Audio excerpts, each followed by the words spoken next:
பொது பட்ஜெட்டுடன் சேர்த்து railway budget தாக்கல் செய்யப்பட இருக்கக்கூடிய நிலையில் ரயில்வே பட்ஜெட்டில் என்ன மாதிரியான எதிர்பார்ப்பு இருக்கிறது என்பது தொடர்பான கள தகவலுடன் இருக்கிறார் சிறப்பு செய்தியாளர் வேல்முருகன். மக்களுடைய எதிர்பார்ப்பு என்ன?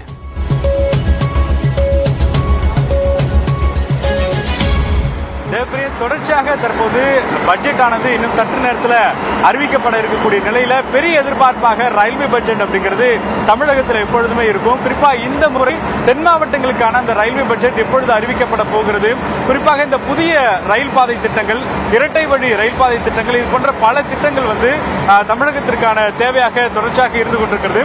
எனவே அந்த அறிவிப்புகள் எல்லாம் இந்த பட்ஜெட்ல இடம்பெறுமா அப்படிங்கிற பெரிய கேள்விகள் இருக்கிறது. குறிப்பா கடந்த பட்ஜெட்டை பொறுத்தளவிற்கு கிட்டத்தட்ட 6000 கோடி ரூபாய் அளவிற்கு தமிழ்நாட்டினுடைய அந்த ரயில் மேம்பாட்டு திட்டத்திற்காக ஒதுக்கப்பட்டது. அதன் மூலமா 10க்கும் மேற்பட்ட ரயில் நிலையங்கள் தற்போது மேம்படுத்தப்பட்டு அதற்குரிய பணிகள், குறிப்பா நம்ம எக்மோர் எடுத்துக்கலாம், அதே போல தொடர்ச்சியாக ராமநாதபுரம் உள்ளிட்ட 10க்கும் மேற்பட்ட இடங்களில் தற்போது இந்த புதுப்பிக்கக்கூடிய பணிகள் நடைபெற்று வருகிறது. ஆனால் புதிய ரயில் திட்டங்கள் குறிப்பாக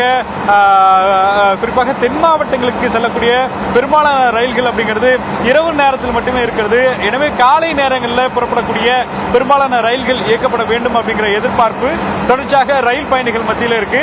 அதே போல மிக பிரதானமான ஒரு கோரிக்கை அப்படிங்கிறது முதியோர்களுக்கான அந்த சலுகை, மாற்றுத்திறனாளிகளுக்கான அந்த சலுகை, இதெல்லாம் கொரோனா காலத்தில் நிறுத்தி வைக்கப்பட்டது. அதற்கு பிறகு அந்த சலுகைகள் மீண்டும் பின்தொடரவில்லை. எனவே அந்த சலுகைகள் மீண்டும் வழங்கப்படுமா அப்படிங்கிற எதிர்பார்ப்புடன் தற்போது சீனியர் சிட்டிசனா இருக்கக்கூடிய முதியோர்கள் இருக்கிறாங்க. ஏன்னா இப்போ முதியோர்கள் அதிக அளவில் இந்த சலுகைகள் வைத்து தான் பெரும்பாலான அந்த சுற்றுலாக்களுக்கு திட்டமிடுவாங்க.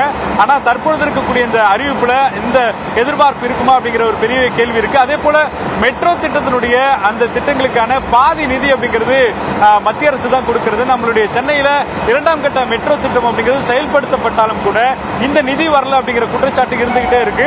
எனவே அந்த திட்டங்களுக்கான அறிவிப்பு, அதே போல வந்தே மெட்ரோ என்று புதிய அறிமுகம் அப்படிங்கிறது செய்யப்பட்டிருக்கிறது.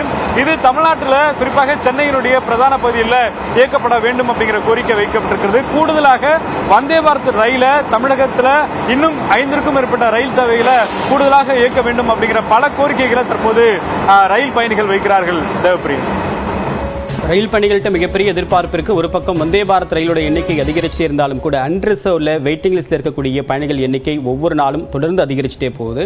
இது ஒண்ணுக்கு ஒன்று முரணா இருக்கு அப்படின்ற கருத்தும் ரயில் பயணிகள் தரப்புல சொல்லப்பட்டது. உங்களுடைய தகவலுக்கு நன்றி வேல்முருகன்.